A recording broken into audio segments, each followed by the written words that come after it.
Hello, my name is Karyn Parsons, and this is my book, How High the Moon.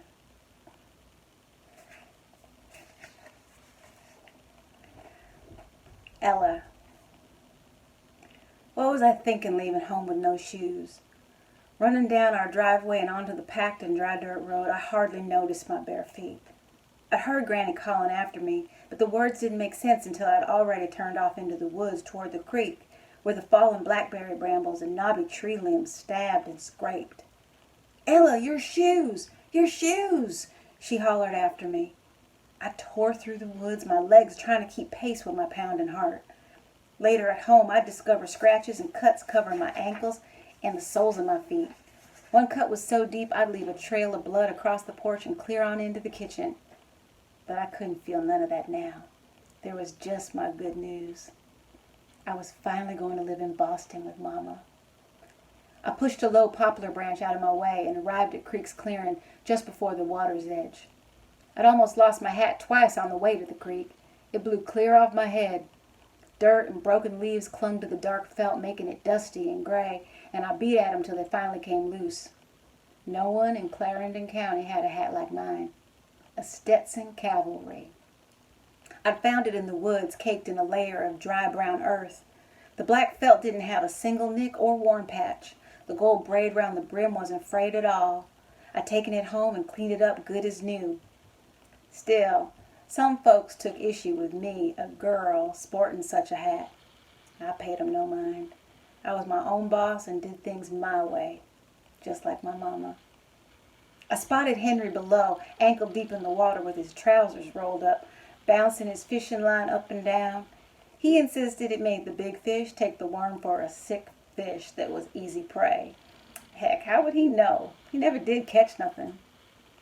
"Henry!" I called, waving the telegram high over my head.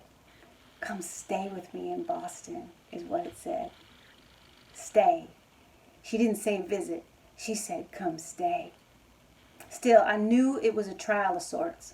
Mama always said that with all the work she had to do, it would be hard for her to look after me.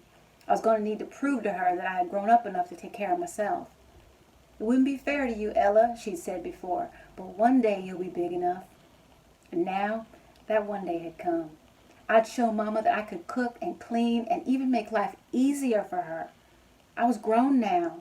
I wouldn't get in the way. Henry stopped bouncing the line and squinted up at me. With one hand on his hip and the other shielding his eyes from the sun, he jutted his chin toward the telegram. "What's that?" "I'm going to Boston." I ran down to him, slapped the telegram on his chest, and flopped down on the grass. The air had the crisp snap of autumn in its perfectly clear blue skies. Everything smelled clean. I closed my eyes and felt the warm sun on my face. "Wait, what do you mean you're going there, to Boston?" Just hearing that out loud made me spring up to my feet and do a little dance. Boston was nothing like South Carolina. Up there, colored folks could go anywhere they wanted, and you didn't have to wait for church to dress in fancy clothes. Fancy was just life. There was all kinds of people from all over the world, Italian, Chinese, French, and they brought their food with them too. You could eat Chinese food in Boston. Everything was big and everything was real clean and nice. People there were sophisticated. My mama had been living up there for so long that when she came to visit us in Alcaloo, you could see the difference in her a mile away. She'd be walking up the road and folks would take note for they even made out the features of her face. I mean, sure, she'd always stood out from the rest, had always been different from the other folks in our little town, but now they gave it a name. She was a city girl.